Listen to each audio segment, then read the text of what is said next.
Okay तो भाई हम जानते हैं गणपत का टीजर को देखने के बाद बहुत से फिल्मी भाई इसमें बुरा क्या है बता रहे हैं, पर वो बुरा क्या है बताने को जाके इसका अच्छाई को इग्नोर कर रही है। इसमें बहुत से अच्छी बातें भी तो है यार, उसके बारे में कोई क्यों नहीं बता रहे? दोनों के बारे में बताना चाहिए ना। खैर कोई नहीं, उसके लिए हम है ना आपका भाई बताएगा इसमें अच्छाई क्या है। इस टीजर में हमने जो भी डिटेल को नोटिस किया है ना भाई, उसे देखने के बाद आप भी मेकर्स का एक बार प्रशंसा करोगे। तो चलो अब टाइम वेस्ट करके क्या फायदा, इस टीजर की डिटेल्स गिनना शुरू करते हैं। पहला डिटेल्स, इस टीजर का स्टार्टिंग में हमें गणपत को दिखाया जाता है और एंडिंग में गणपति बप्पा को। असल में इसे ऐसे ही नहीं दिखाया है, इसके जरिए हमें एक कहानी बताया है। देखो टीजर का पहला शॉट में हमें गणपत को ध्यान करते हुए दिखाया है, जिसका मतलब कि सब कुछ ठीक है, कंट्रोल में है। पर फिर अगला शॉट में हमें एक सुपर एडवांस सिटी को दिखाया जाता है, जहाँ से कोई एक पावरफुल बंदा आता है, जिसे देखकर पता चल रहा है कि यहाँ का सब कुछ इसी का कंट्रोल में है। ये चाहे तो इस सोसाइटी के लोग जी रहे हैं और ये चाहे तो इस सोसाइटी के लोग मर रहे हैं। खाना पीना जीना सब इसी का कंट्रोल में है भाई। पर फिर कुछ ऐसा होता है जिसके बाद कि हमें इमरजेंसी एग्जिट वाला शॉट दिखाया जाता है। पर ये इमरजेंसी एग्जिट वाला शॉट दिखाते ही अगला शॉट में हमें वो बड़ा वाला गेट क्लोज होते हुए दिखाया है, जिसका मतलब कि हम समझ सकते हैं यहाँ कुछ बड़ा कांड होने वाला है। इसीलिए इमरजेंसी से कोई भाग रहा है और सबकी आशाओं की किरण भी ढल रहा है। मतलब जहाँ से मदद मिल सकता था वहाँ का गेट क्लोज हो रहा है। ठीक तभी अगला शॉट में सब भगवान को प्रार्थना करने लगते हैं, क्योंकि उनके पास और कोई ऑप्शन ही नहीं है। तो ये भगवान को बुलाते ही उसका अगला शॉट में हम गणपत की आंख खुलते हुए देखते हैं और उसके बाद हम गणपत को एक के बाद एक फाइट लड़ते हुए देखते हैं टीजर की आखिरी शॉट तक। और आखिरी शॉट में हमें गणपति जी को देखने मिलता है। इसका मतलब आप समझे, स्टार्टिंग में गणपत ध्यान में था तो मतलब सब स्टेबल था, पर जब वो सुपर एडवांस सिटी से कोई अगर सब कुछ गड़बड़ करने लगता है तो सब भगवान को बुलाने लगते हैं और वो बुलाते ही गणपत की आंखें खुलता है, उसका ध्यान टूटता है, मतलब सब स्टेबल से अनस्टेबल हो चुका है। तो फिर और होना क्या था, जब से उसका आंखें खुलता है वो बस एक के बाद एक फाइट करते जाता है और सबको निपटा देता है। उसके बाद आखिर में सबको गणपति जी भी दिख जाते हैं। तो इसका मतलब सब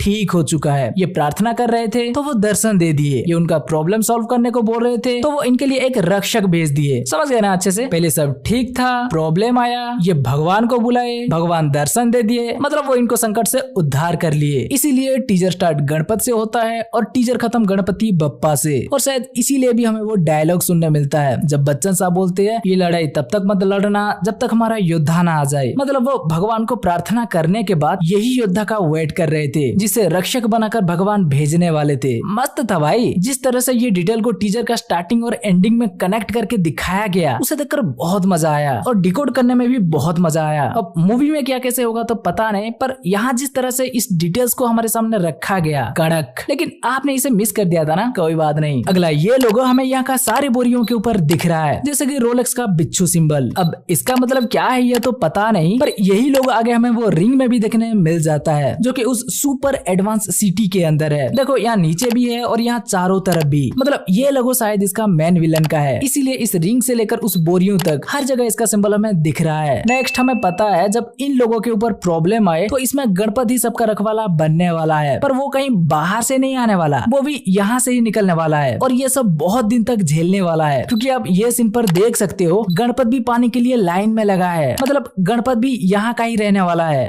शायद यहाँ से ही वो धीरे धीरे आगे बढ़ेगा और वहाँ पहुंचेगा, और क्या पता वहाँ पहुंचने के बाद वो थोड़ा बदल भी जाएगा, क्योंकि हम देख सकते हैं वो वहाँ पहुंचने के बाद थोड़ा अय्यासी करने लगा है। और ये सीन पर देखकर तो ऐसा लग रहा है जैसे गणपत इन काला सूट वालों के लिए लड़ रहा है, बोले तो विलन का चमचागिरी करने लगा है। लेकिन कोई बात नहीं, जैसा कि हमने पहले बात किया था, उन लोगों के ऊपर अत्याचार बढ़ते ही ये खुद ब खुद बदल जाएगा और उनका मदद करने लगेगा, जिसका कि हिंट हमें गणपत का लास्ट डायलॉग से मिलता है, जब अपनों पर बात आती है तब अपन की हट जाती है। मतलब ये यहाँ टॉप पर आएगा, थोड़ा भटकेगा, और जब अपनों पे बात आएगा तो ये विलन के खिलाफ हो जाएगा। खैर देखते हैं क्या होगा, पर ये तो पक्का है कि गणपत यहाँ से ही निकलेगा। भले ही अभी नए नए जूते पहनकर डांस कर रहा हो, लेकिन पहले एक जूते में ही महीना काट रहा होगा। देख रहे हो ना, चीन या जापान का फाइट सीन पे ये जो जूता पहना है वही जूते पे किसी और लोकेशन में भी दिख रहा है। खैर इस चाइना या जापान का फाइट सीन की बात कर ही रहे हैं तो बता दे, यहाँ का एक फाइट सीन में हमें जस्सी भी दिख रही है, जिसे देखकर हमें लग रहा है कि यहाँ ही गणपत और जस्सी फर्स्ट टाइम मिलने वाले हैं। आपको क्या लगता है? नेक्स्ट देखो, इसका स्टोरी 2070 में सेट है और उसके हिसाब से हमें सब दिखाया भी है, रिच सिटी, पुअर सिटी, पानी का मचमच, है ना। बाकी जो भी हो, लेकिन उन सब के अलावा एक और इंटरेस्टिंग चीज भी इसमें दिखाया है और वो है ये टाइगर। मतलब इंटरेस्टिंग हम इस टाइगर के वीएफएक्स या सीजीआई के लिए नहीं बोल रहे, हम बोल रहे इस टाइगर की नंबर के लिए। इसके ऊपर हमें नंबर 2 लिखा हुआ देखने में मिल जाता है, जिसका मतलब हो सकता है कि ऐसा रोबोट टाइगर जैसा प्राणी हमें